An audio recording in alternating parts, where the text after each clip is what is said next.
Cool. Welcome to yet another episode of Hands Up. So we're back after quite some break. Just introducing myself for those who are listening to this for the first time. I'm Nitish.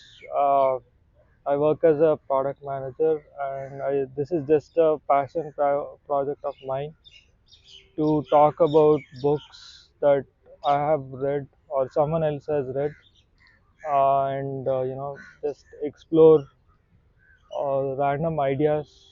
uh, I mean, at this point it is mostly about books, but at some point I'll also probably talk about movies or TV shows. Today I have with me Jaisal Singh Chauhan. uh, Jaisal, I think it's better if you introduce yourself and then we'll get to the meat of the conversation. Okay, thanks. Hi everyone, my name is Jaisal Singh Chauhan. I am currently working with Infosys as a sustainability consultant, and beyond that, beyond the professional sphere, I'm someone who is very curious about different things. I love exploring new concepts, seeing how they are linked with each other. I enjoy exploring the etymology of words, how words have traveled across geographies. Similarly, I'm also passionate about sustainability and other systemic or holistic topics. It could be because I hated the idea of reductionism as a concept, how it's applied to science. It's a very great tool, but it's still something that doesn't take into consideration the overall context of wherever the experiment is being done. When I say overall, I mean beyond the experimental or parameters and the environment it is in. Like bigger, bigger, bigger. So that's the question that I always have: what's more? And a part of me has always wanted to do a podcast, and since Nitesh has started on his passion project, I figured I'll you know ride on that boat a bit. And yeah, we're gonna talk about a book that has actually changed a lot of my perceptions and models of reality. Yeah, I mean, there are some passive participants in this podcast, which are basically the birds of Nehru Park, and there is some dog also here which might bark any moment. So, I mean, in that way, like all your interest about sustainability, nature, and all, and I think we are in the right venue for this. and considering the book we are discussing, Yeah. uh, So the book that we're going to discuss is Chaos Making a New Science by James Gleick. I yes, hope my pronunciation is correct. Is it Gleick or Gleek or what is it? So I'll just spell it out. James Gleick. So that's James Gleick.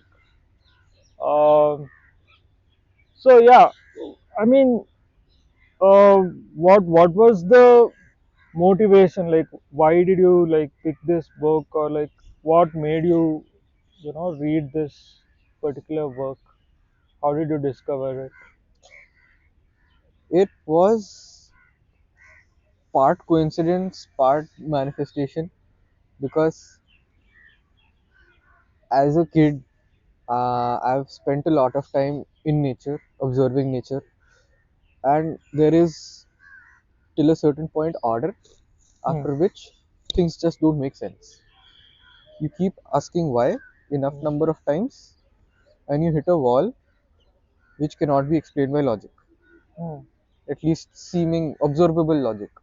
And I figured maybe someone has hit the same logic as well. And this is way back when I was in like sixth, seventh grade, sixth Hmm. grade, fifth, sixth grade, because that's when I used to spend the maximum amount of time in this forest area behind my house. So I figured, okay, theek hai. And there used to be this big ass library where my father was posted. So I would go to the library, read up on plants, read up on animals, read up on everything that would constitute a forest. But that still didn't explain why things are happening a certain way, right? Why? weather was unpredictable, why, well, let's say why the birds flew in that direction, random things. But at the same time, I knew that every evening this whole army of bats would fly across the sky without fail, irrespective of the season.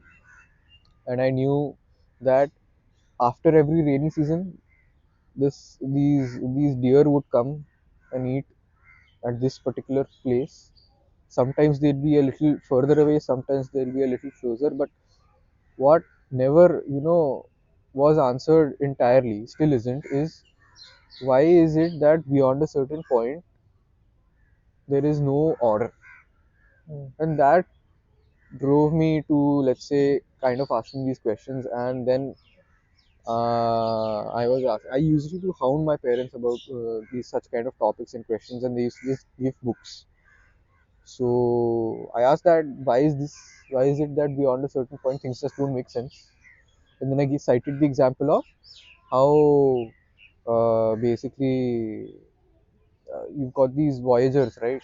Two of them were sent out, What Voyager? the satellites. Ah, okay, yeah. Two of them were sent out, Uh, and then everything was as predicted until they left a certain point, mm. until beyond a certain point in the solar system. I think once they exited it and all those things, then the data started making. There was a difference in data, basically. There might be some limitation to that communication system as well. But that's something the scientists already catered for. What they didn't cater for was a fundamental difference in the predictability of the data that they were expecting. Oh, okay. Yeah, like if they Yeah, were I mean, I've expecting not read much about this Voyager thing. I just remember about the Voyager records, like all the music which they put in a CD or something, ah, whatever. yeah, the etched human DNA ka wo sab and all this Yeah, yeah, hello yeah. in So that some someone multiply. else will discover and Yeah, they'll say wow and all of that. an interesting plug. The author of Three Body Problem Uh, will disagree about what? about putting our information into a satellite and sending it across space, hoping to be discovered. Yeah, yeah. Three Body Problem is another book, Yeah, right? it's another book. It's like a I series. think It's it's a a trilogy. trilogy or Yeah, something. it's a trilogy. All three are Oh, amazing. okay. Where was this place where you This is discovered this this? is this is a place in Pune called NDA, National Defense Academy. So So my your dad father was, was posted in yeah, National Defense yeah, Academy, and there you're seeing these bats, yeah, bats and all. and they had a library which where you discovered this book. Well, I didn't discover this book in the library. So Uh, I started asking my parents these questions, and usually they would just give me books so that I would read it, and hopefully uh, my curiosity would be satiated. I'm a very curious person. Like, so they gave you this book, Chaos no, Making. friend's father suggested this book to him. Read it, and then he was like, "Yeah, just take it, Uh, irrespective of whether I'll be able to comprehend it or not." which class were you in like this time? At this time, I was in sixth. Also, you read Chaos Theory in sixth standard. I tried reading it in sixth. I didn't Uh, understand half of it, uh, and then I reread it again sometime in 11th. okay. Yeah. So you tried reading in sixth standard, and then again you read in 11th Ah, standard. I read it end to end in sixth itself. Uh, Ah, but so you couldn't understand it. no, I realized that my level of understanding was limited to my overall understanding of, let's say, sciences and life.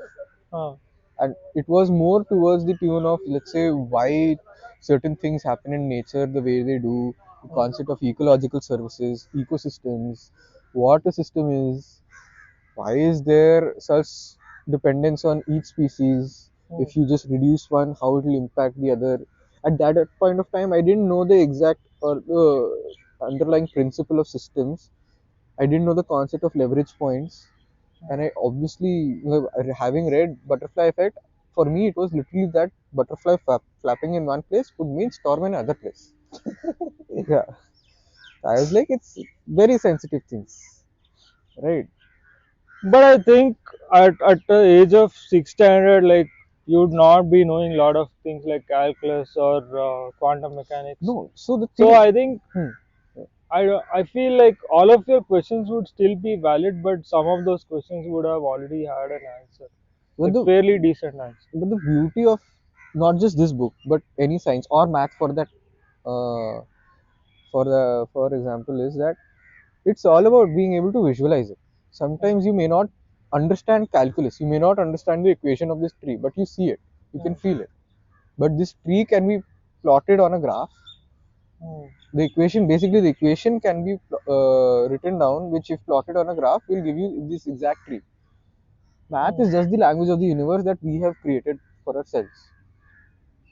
Yeah, but still it does explain a few things, right? Like No, if I not say everything, it, but at least some things. it explains everything that is observable.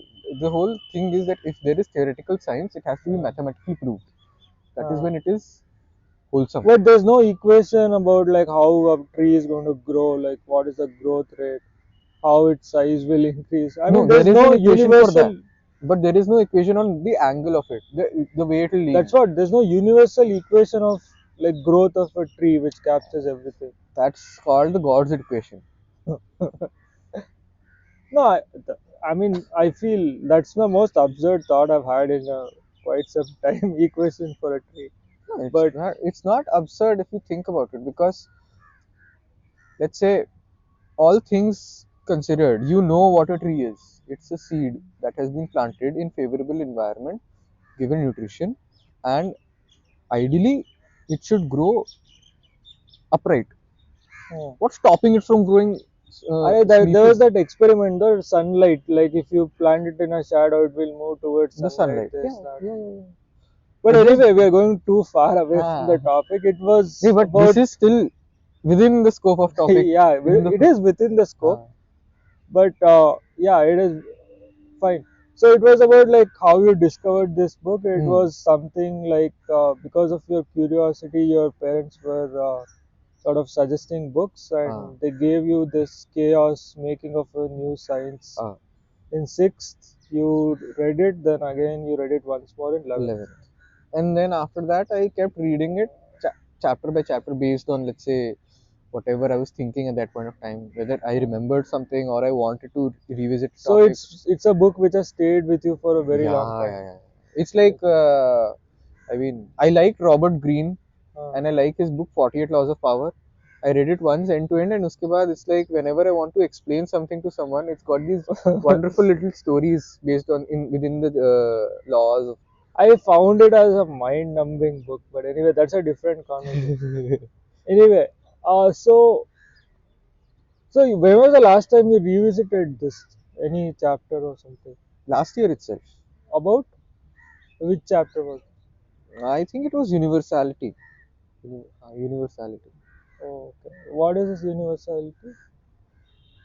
Like, what is it broadly speaking about? It's broadly speaking about how different scientists approach the same problem using different methodologies. Like they had three different approaches, Hmm. but reaching the same or similar conclusion. Like Let's say, experimental. no, it was mostly theoretical. In this case, considering chaos as a subject, as a topic, as a science, Uh, experimental is possible, as you'll see in the second chapter hmm. called butterfly effect. No, the first chapter called the butterfly effect. But more than experimental, it is observable. Hmm. And I mean, what the reason why I read universality is because there is this approach called scaling, Hmm. in which you, let's say, iterate the same process Hmm. and scale it up so that you understand. It's basic, simple, not a it's a more complicated way of saying extrapolate on a thing. Hmm. Yeah. Universe extrapolation scaling.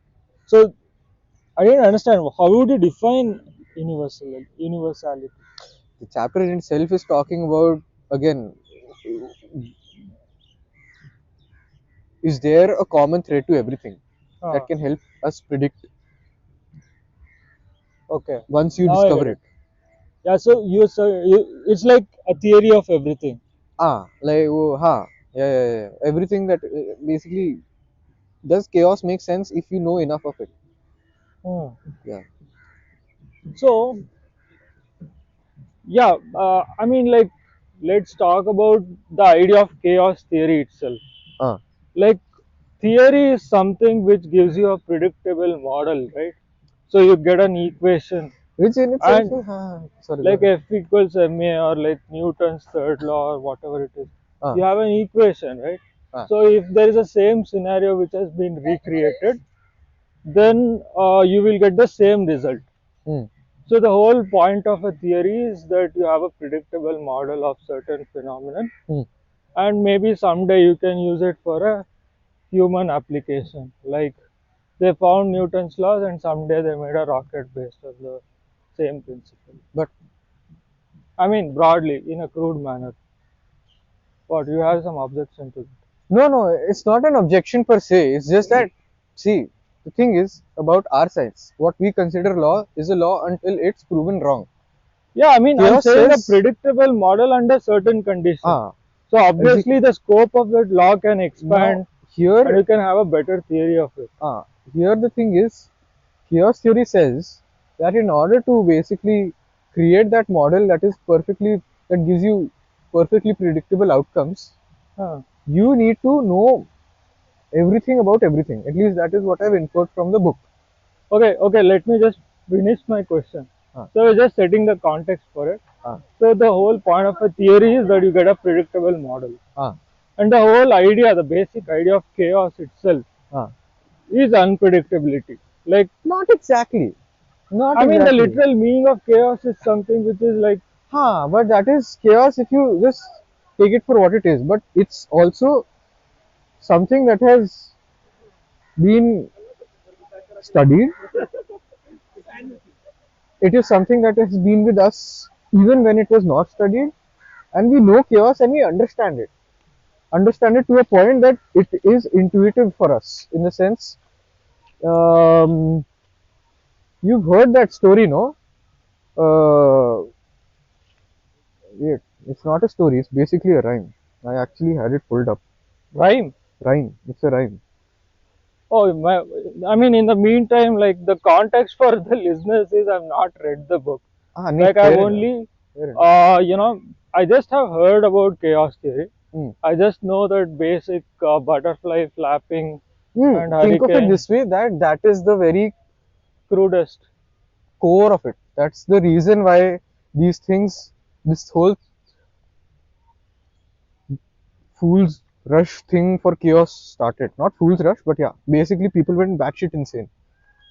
So No, actually there wait. are, So my thought was, if chaos itself is unpredictable and, like, you know, literally chaotic, it like, is chaotic you have because we no can't control predict it. over it, We don't have control because we can't predict it. If then I predict how can you, I have a theory about it? because we know the essence of it. See, Hmm. the first chapter itself talks about butterfly effect, which it says essential dependence on initial conditions. Hmm. Okay. Now you know that this is a principle. This is a law. For in order to predict, you need to know the initial conditions exactly. Hmm. Okay. And in the book there is an example Hmm. that this guy Edward Lawrence he creates a very basic weather predicting machine. Huh. Okay. He inputs 12 numbers and bases those numbers it runs a projection. Huh. What he does is in the second time that he puts it he just rounds it off by let's say it's 0. If it's 0.250673 he just rounds it off to 0.2506. Hmm. The difference in the result is so vast Huh. that he realizes that there is something wrong Huh. in our fundamental way of approaching things. Huh. That's how he comes up with the term. Not he comes up with the understanding that initial conditions Huh. need to be explicitly understood Huh. because of the dependence of the result on those initial conditions. Okay. Okay, so we know that. Huh. Now, if you think about it, why can't we accurately make a model of the universe? Hmm. Why is there no conclusive evidence of how much will the universe expand, or whether it will contract after that, or whether it's slowing down or speeding up. What is happening? Hmm. Because A, we don't have observable data enough observable data. B, we don't know exactly how the universe originated. Hmm. We have theories of it, Hmm. but we don't exactly know how it originated. Hmm. That is, in my opinion, the very initial condition. Hmm. You understand the origin of the universe, Hmm. understand everything about the start, and you'll be able to solve, let's say, cancer also. Okay, from what you said, Ah, I had like two takeaways. Like basically, chaos theory means it is just the everything theory. Like if you know everything, it says you can solve everything. in, And the whole point of that we not understanding so many things is purely because we don't know what the entire set of variables or the entire initial conditions ah, and the boundary conditions are. So I think that is the whole reason why things seem chaotic, but they're not, eh, because it's only because of the void in our knowledge. ah. See, Is that what you're trying to say? it's also, yeah, basically yes. Also, you can predict an event on a long-term basis according to chaos theory, but you can't predict at different instances exactly what will be happening. It's not linear. It's Exactly, non-linear. I It's know. dynamic So and non-linear. obviously, understanding something means understanding the initial state, the past state, Ah, and also the future so states. I can say in June or whenever it's rainy season, it will rain every year. But I can't say on which date or which day how much will it rain. Yeah, I'll get to this point because weather is the most classic case of In this case, we having a science which but gives some ballpark values but never gives you the but exact think of values. an example like this. You zoom in on this, right? Yeah. And I ask you what tree is this, will you be able to answer? No. No. But if I zoom out to a level that you are in the sky and I ask you what tree is that, you'll not be able to. Yeah. You need to be in a certain place, a certain distance to observe it. Exactly. I mean, that was a really good example, which sort of gave me the context about what this theory or the theoretical stance is. So, chaos theory has also helped us identify that there is a bandwidth to Hmm. which we are able to observe and Hmm. basically construct our science around. Hmm. Macro level, beyond a certain observable universe, Hmm. everything goes to either quantum Hmm. or theoretical physics or whatever, right? Hmm. Ah, and we aren't able to predict it entirely. We come up with basic constants, we come up with compensatory functions and all those things. Hmm. But to be able to predict it entirely is either, I mean, too egotistical. It's a very Hmm. human thing, Hmm. but it's also fair. We want predict to be able to predict so that we can control, so that we can basically further develop ourselves or make progress in science. Yeah, exactly. So, I mean, like we're going on many different tangents, which are very very interesting. Ah, But for the benefit of someone who's listening to this, I think it would be good to have like a 5 minute summary or like a brief summary of the book, hmm. like where it starts, where it ends, what are the things covered there, and like a brief summary of this entire book, which you read maybe not just once but a couple of times, something which you have revisited many times. So, to anyone who's picking up this book, I will say you don't necessarily have to read the whole book through and through. Yeah. You may not be fascinated by it, but there are certain topics. Butterfly effect. There is a chapter on fractals. There is a chapter on universality. There is a chapter on revolution.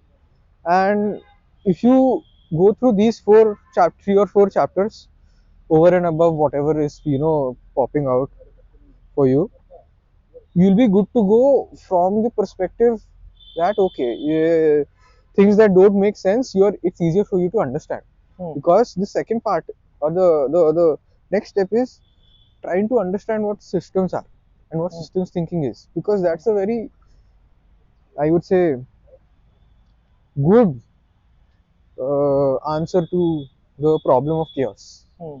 how do you deal with something Hmm. which is seemingly unpredictable? Hmm. That is the gist of this book. It explains Hmm. very objectively what people across time have done, Hmm. what in the study of chaos, Hmm. how it has brought together Hmm. different specialists across Hmm. different fields. Hmm. Like for example, the irregularity of heartbeats Hmm. in people who have a sudden onset of death, Hmm. the stock market analysis, Hmm. applying new trends, basically applying new analytical models, Hmm. and the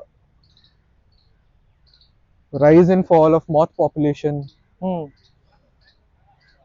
how ecosystems work, interdependency between animal species, Hmm. right? Space, all these things are connected. And chaos came at a time when sciences were moving towards hyper specializations. There were more silos than anything else, and suddenly there was Hmm. this common wall that people were hitting of Hmm. disorderliness. And that's where chaos came in. People Hmm. gave it different names Hmm. based on their fields, Hmm. but what popularly, you know, was accepted as an umbrella term was either the God problem Hmm. or chaos Hmm. or like, I don't know. So the whole book itself seems chaotic. It's like all over the place. No, the thing is, Thanks to the name of the theory and the book itself. Yeah, no, I'm just kidding, but basically it's about capturing the essence of wide range of interconnectedness in different it's fields. talking about different topics that will help you understand chaos. Yeah, Not so at a level that you can solve it or even, you know, start with equations in it or whatever, but uh, in the sense that it it becomes more familiar to you and you are more aware of the chaotic systems, not just hmm. like in sciences, but also, let's say, in nature, in yourself, etc., etc. So yeah, it's like about taking the big picture view of the world and trying to understand why things are happening the way they are, Not the world per se.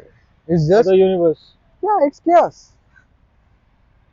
Yeah. So I mean, that's a good segue to my other question I had in my mind. Ah. So how did this theory start? Like, who is the key person who coined this term, chaos theory, or like who are Mm, the first few set of people who have taken forward this theory and like see, some insight about that. there Does the is, book speak about it? I don't remember, that's the thing. No, but the book starts with the guy, Edward Lawrence, and there's this other guy who works at Los Alamos. Hmm. I think both of them used to work at Los Alamos. His name is unpronounceable for me, so I'll have to find mum something. Richard Feynman. No, not Feynman. I'm trying to find his name. It's a rather वैसा वाला name. So you're talking about the name of the guy who started all of this. No, that's the thing. So in not sciences, but like there are two theories, Hmm. competitive theories. One is the hero theory of discovery, in which one person is attributed to the discovery of something, Huh. right? Like Thomas Edison bulb and shit like that. Huh. And then there's the candelabra theory of discovery. That What is across it? candelabra discovery theory of discovery, Huh. right? It is basic Candelabra. candelabra. Basically, how this candle, no, Huh. those Jewish people have like Huh. one stand and then there are multiple candles. Oh, okay, okay. How do you spell it? Candlebra.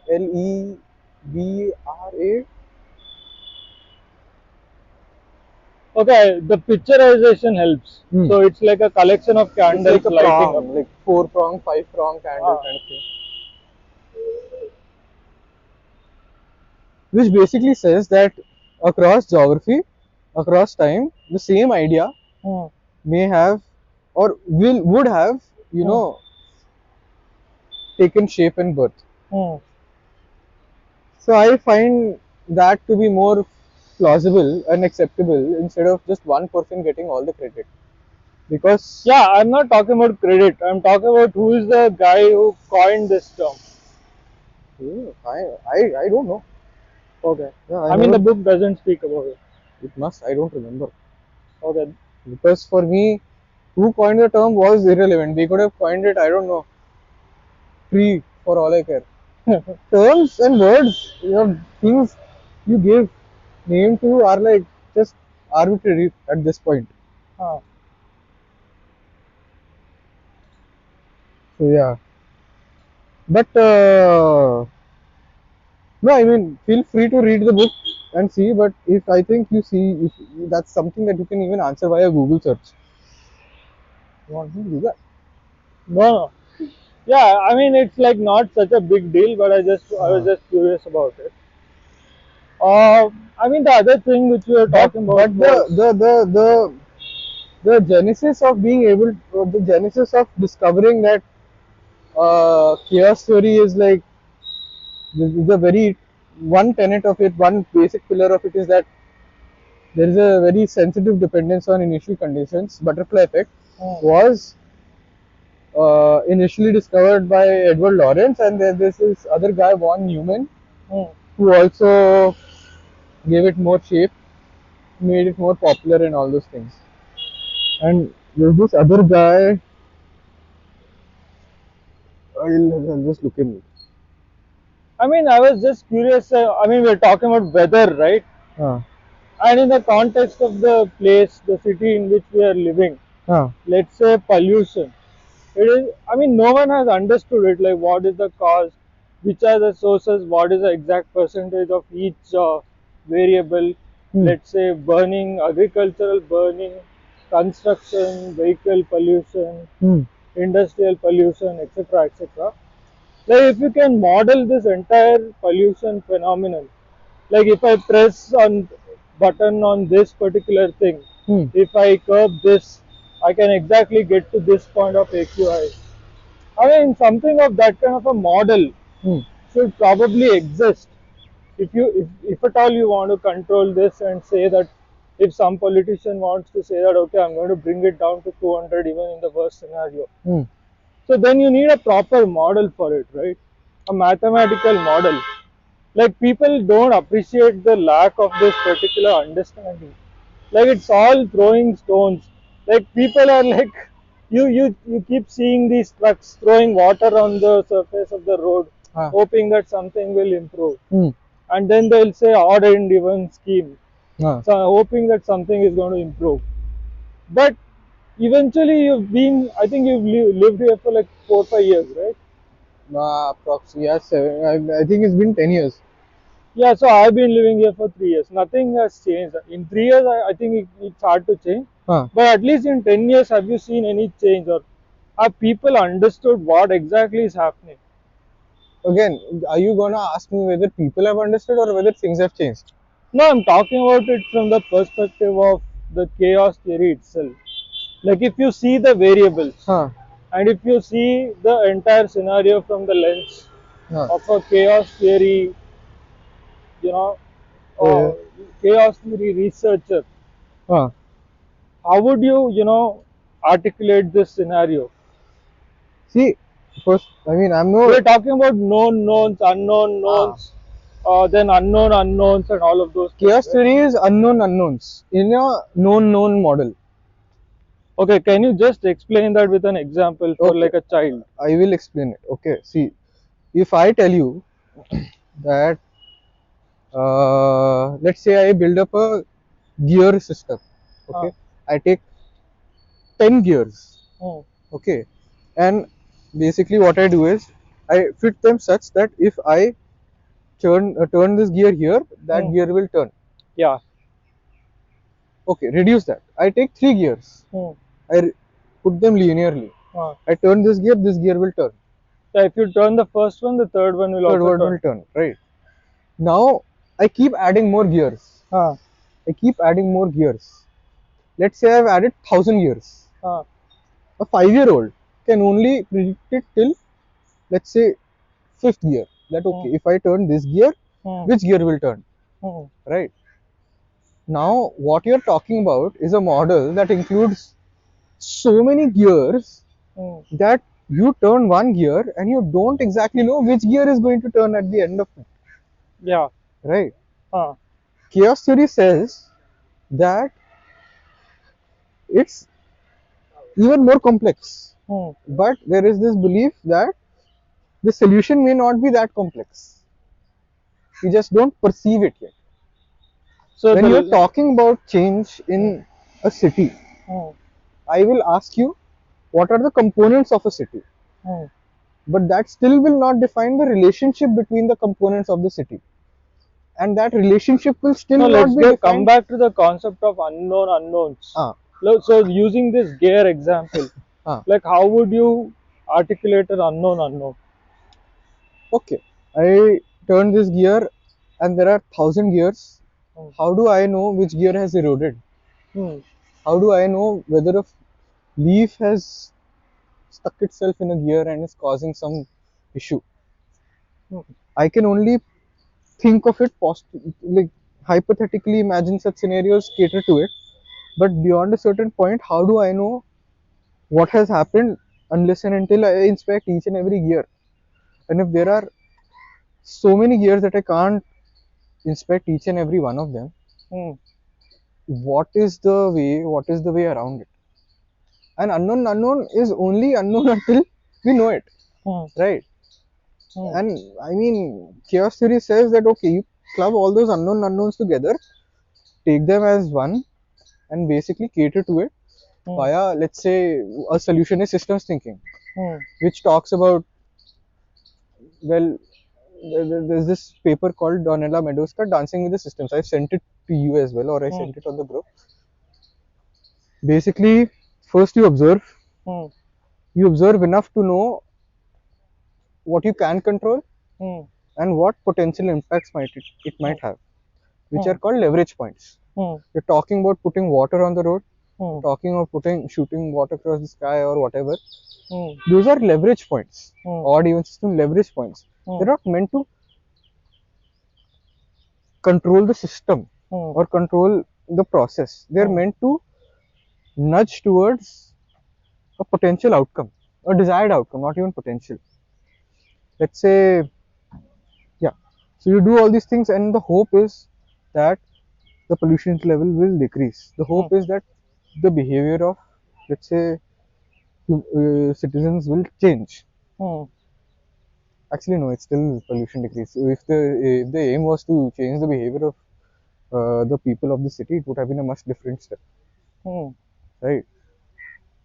Yeah, So, so I mean that question came to my mind because yesterday I was listening to the interview of the new chief minister of Delhi. uh, They asked the journalist was asking her specific question: when are you going to solve this? uh, When are you going to solve the water pollution thing? hmm, So the chief minister was, I felt she was kind of smart. hmm, Like she said, Yamuna I can clean up in 3 years. hmm, I can say that for sure. But pollution, I can't say anything for sure because there are too many factors around, hmm, too many agencies involved. So I need to do a lot of systemic change, like better transportation, this, that. So I can't say, but you can definitely see that I'm working towards it. yeah. So like I think it was a very smart answer, See, and I think it is also related to the fact that too many variables are involved, and I think only that person, that individual can't do. I mean, she can't promise that result. So I mean that was the origin of my question. hmm, But anyways, see, disclaimer for others that we are not experts. of Like we are course, just amateurs talk. enthusiasts. Yeah, we are amateurs talking about amateur things, but we are just trying to scratch the surface, I guess. See, one, let's say, I mean, hypothetically, if Hmm. your moral parameters or ethical ethics allow, Hmm. a very simple solution Hmm. to cleaning up Yamuna is Hmm. relocate everyone away from Yamuna. Everyone. No, that's not about relocation, right? It's also about I was the. gonna go with kill everyone, but Relocation is It's like, about the no, I mean, effluents or it's other a things self-healing coming in, right? mechanism. This is, you take COVID for example. Hmm. Nature has a way of reclaiming things, and Hmm. it's that's the thing. People think about space as the final frontier. Humans have not explored our own oceans Hmm. to the extent space has been explored. I mean, you ask basic questions to people are going crazy over shit like, you know, why is it that an ant walks the way it does? Hmm. Why is it that the tree chooses to grow this way? Just because sunlight comes from that side and all those things. See, Cash, the position of the sun changes over the year and all those things Hmm. over years as well. But still, matlab, to be able to answer very fundamental questions like Hmm. why is this tree the way it is? Why is this wind flowing in this direction? Hmm. Pushes us to ask so many other questions and in the end realize that despite knowing everything, until we don't know the relation between anything and everything Hmm. across time, all time, we'll not be able to figure anything out. And the best part is, even if we know everything about everything, the relation between everything from the beginning of time till now, we may not be able to predict what will happen 10 years from now, or let's say 100 years from now, because there's this other theory Hmm. that okay, you have the data records for past 6,000 years of weather, Hmm. right? And you Hmm. use that, will you be able to accurately predict the weather for the previous 6,000 years of the 6,000 years? Hmm. I'm not even talking about predicting future weather. वो तो छोड़ो. I'm talking about, okay, I give you, let's say you ate for 3 weeks, you ate these things in the past. Hmm. Does that mean that the previous 3 weeks, before those 3 weeks, Hmm. you would have eaten the same thing? Hmm. Could be very different, no? Yeah, so I mean, it just captures the wide range or the like vastness of this entire exercise of trying to understand what is chaotic. Um, I mean, as a potential reader or someone interested in this book, Ah. chaos, what is it called? A new science. Yeah, I mean, when I read it, it was just chaos. Yeah, it's called Chaos Making a New Science. That Hmm. is the exact name of the book. So, if I was to potentially read it, Hmm. and I'm like sort of weak in maths, let's say, does this book include a lot of equations and all of that, like complicated math? No, no. Fortunately, it's got images. As Uh, long as you can visualize things, uh, you don't necessarily need to do the math behind it, uh, because the math is just trying to give substance to those visualizations, those observations. hmm, Think of it this way: there's this uh, visualization of a sine wave, hmm, right, like this. hmm, But if you flip it this way, hmm. flip it 90 degree, it might as well be a circle like this. No, if you flip a sine wave like this, it becomes a line, no? That is, if you look at it from the top, Uh, right? If you look at it from the front, it could also be a spiral. It could be like a coil. okay. Ah. Yeah, I mean, I find it difficult to visualize, by the way. Arey, wait. But I do understand. So you're saying the book doesn't I have mathematical equations, I will show but you. it has visualizations Ah, or visual representations. here. No, it's not this one.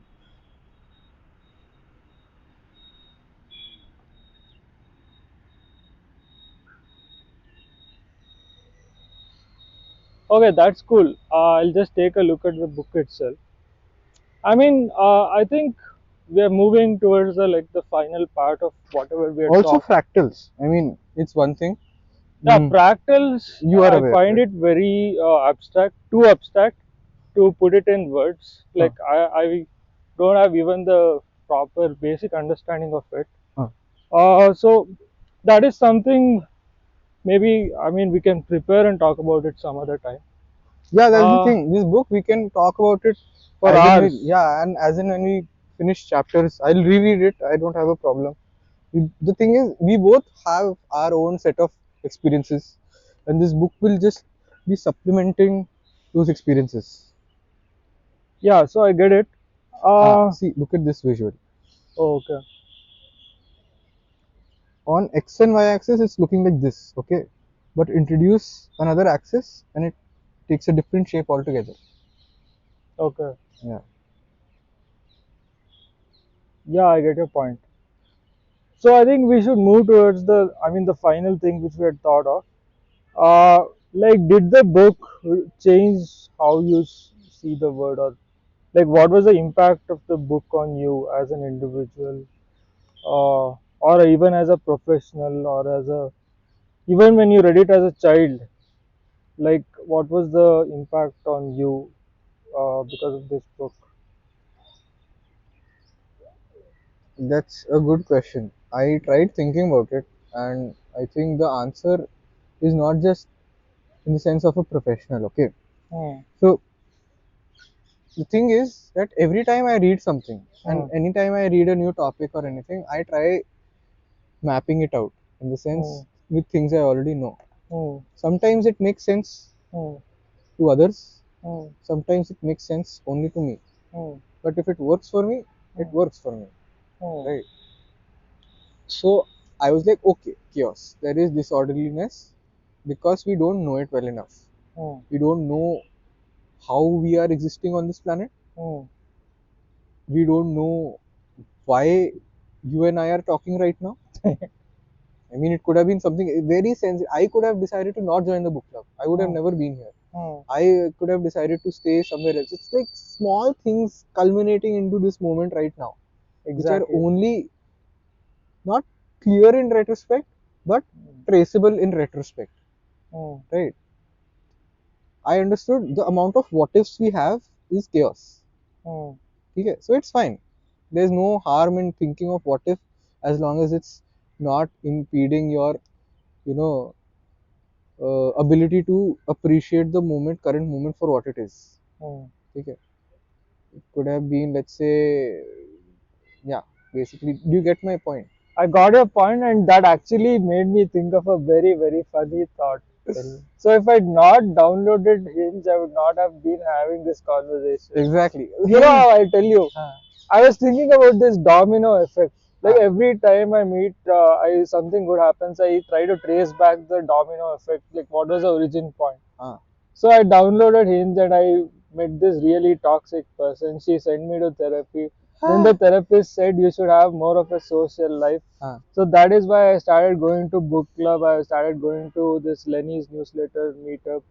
I started going to several places to meet new people so that I don't end up in one more toxic equation. mm, And finally, all of that led me to, a random idea that there should be conversations, should be recorded and documented just like a picture. mm. And then I started a podcast, and then you all got interested, and finally we are having this conversation. And of So all the books, this, we picked chaos. so this is the chaotic chain of events which led to this conversation. These were unknown unknowns until we Yeah. knew them. Exactly. So every time something good happens, I trace back it to 10, I don't know, 10 preceding events. But if you then stretch it back to the beginning of your life, then obviously there'll be so many domino effect Huh. events. We let's say you could have easily said no, I don't want to do it with you. Exactly. Yeah. I could have decided no, I don't want to do it with you. We could not have. We would have, if we weren't who we were, we might not have even enjoyed talking to each other. Yeah. Right? You are who you are because of that toxic S. Who she is because of someone else. Exactly. So it's like this ping pong of domino effects happening not just at on a two dimensional level, but at three dimensional level. Exactly. So that It's is, crazy. yeah, and that is not just life. That is universe. That is everything, everywhere, all at once kind of situation. Hmm. Right now, I don't know. Yeah, it's just crazy thinking about it. So it really tied into it. Really gives this very nice grease to a lot of other things that I used to think. Hmm. Right, and similar to what you do, 10 preceding events, Hmm. I do something like, let's say, I mean, I read this. This is deviating a bit. Hmm. I read that when it comes to friendships and love, there are it can be relatively predictable because it's Hmm. dependent on geography, circumstances, context, Hmm. and familiarity, right? So let's say you, I mean, now in the age of internet, sure, you can fall in love with someone who's in, let's say, Japan or whatever, but I mean, by and large, you Hmm. fall for the people or you make friends with people with whom you have something to relate to, Hmm. either through yeah, vicinity or through context, book Hmm. club, or let's say familiarity. I Hmm. might remind you of someone you Hmm. know, you might remind me of someone I know, etc., Hmm. etc., and there might be other factors. So I end up plotting. I think in my head there's a mental map of, let's say, wherever I am and wherever the person is, and I try plotting what could have been the points where we could have met earlier, Hmm. or maybe we crossed paths but were just unaware of each other. Yeah, even that is possible. Right? I might have visited this park, and you might have been jogging here, and 2 years later we are discussing something, and then we realize, oh, around this time we were in the same park. Yeah, this happened. That day, Bensi, our common friend, she said she was also in the Lucky Ali concert which I had attended. So that was weird. That's I mean, just I think it was some concert, I don't remember which exactly. ah, that's the thing. And a lot of, not a lot, it gave me better answers to the questions that I have. It didn't completely answer a lot of questions, Hmm. but what it definitely did was gave me this. It lit up a part of me that I didn't know was seeking this kind of mindset. Hmm. That okay, chaos is a thing. There are Hmm. times I sometimes I am so unhinged Hmm. that I used to love calling myself chaos incarnate. And like and I have been called so many things, but this one time the worst thing that I was called was by this ex of mine. Hmm. She was like, so they were all studying at Puranakala and I was there with them, and then Hmm. after I left, a couple of days later, she was like, it felt like a storm had passed once you left. Hmm. So I was like, no, I was just talking all over the place about things that were relevant. Hmm. But if someone is not, let's say, open minded enough, they might not be able to relate the Those topics. points. Yeah. Yeah, I also think, okay, thinking about chaos, I also feel like at a personal level, I mean, I can just appreciate this as a thought because the world is so chaotic. I try to find more structure by following some sort of discipline or some sort of, a framework. Hmm. I wouldn't call it values or laws or something, but at least I have some predictable things about myself which I want to protect Hmm. because it gives me some structure and some product predictability This or is some control over my own okay. existence. This is a very good example now. You say you have a discipline of sorts, a routine, Yeah. right? Let's introduce someone new. Hmm. You tell them your routine, Hmm. okay, and then tell them basis that, ask them basis that tomorrow, let's say at 7:18, what will you be doing? Hmm. They may not be able to predict it Yeah. accurately, but if you ask them to describe Hmm. how you will be based on that routine after 2 weeks or Hmm. 3 weeks or whenever visible Hmm. change is apparent, Hmm. they'll be able to do that. Let's say you go to the gym Yeah. every day. Yeah. They may not be able to predict the exact timing, Hmm. but they will be able to predict how you might look after 6 months of gymming. Yeah. That is what chaos theory tries to address. That it's non-linear, it's dynamic, Hmm. but it still can be danced around with. It's still Yeah. something worth studying. You just can't give up right there. I think it's about the human nature which wants to control things, wants to know, predict. So there are like I read it somewhere. There are three infinities. Hmm. One is space, one is human body, and the other is history. And also human stupidity. Human stupidity. Yeah, yeah. Oh.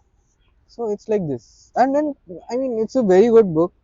I Mm. would suggest everyone should read it. I think it should be in every school book, at least a few chapters, and across like every couple of years they should reintroduce the same chapter. But anyway, I think the right way to end this would be like, why don't you pull out your favorite or memorable quote from this book? Ah, And I think we should end it with that quote.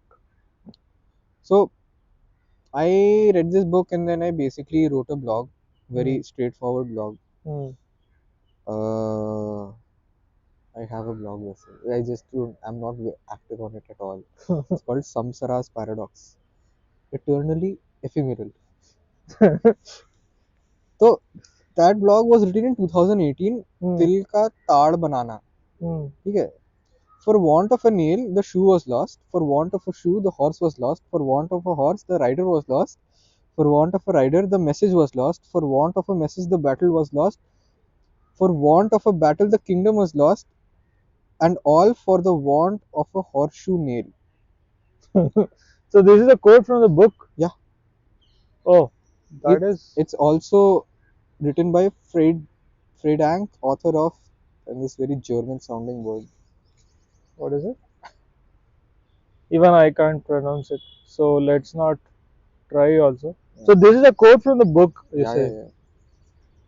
Okay then. I think we've almost spent an hour. I think Yeah. it's 56 minutes. Yes. So it was a fun, chaotic conversation about chaos. I don't know if people will be motivated to read this book or something, but I'll at least send few. this link so that it's a good starting point for Yeah, I mean anyone. we can link the book or whatever PDF or whatever No, it no, is. the Oh, your small blog. small blog post. Okay, yeah. I Art think we'll Daily. link that blog in the notes of the Yeah, podcast episode. So it was like a chaotic conversation about chaos. Maybe they will not understand anything, or that's maybe okay. they will understand something, or maybe they'll realize, okay, the world is so chaotic, so they'll appreciate the chaos, I guess. Yeah. And we in the blog itself, it's like if everything fell into the realm of predictability, Hmm. would adaptation still be a virtue of the capable? That I don't know. So yeah, I think that is what I think. This episode should make people think about how chaotic things are and maybe try to have some islands of predictability. I think that is what life is all about. Or be able to just understand at their own intuitive level Hmm. of their nature of chaos. So thanks for this conversation and thanks for coming all the way from Noida to Nehru Park. No, no, thank you for having me. So I hope the people who listen to this enjoy it. I hope so too. Thank you. Bye. Thank you.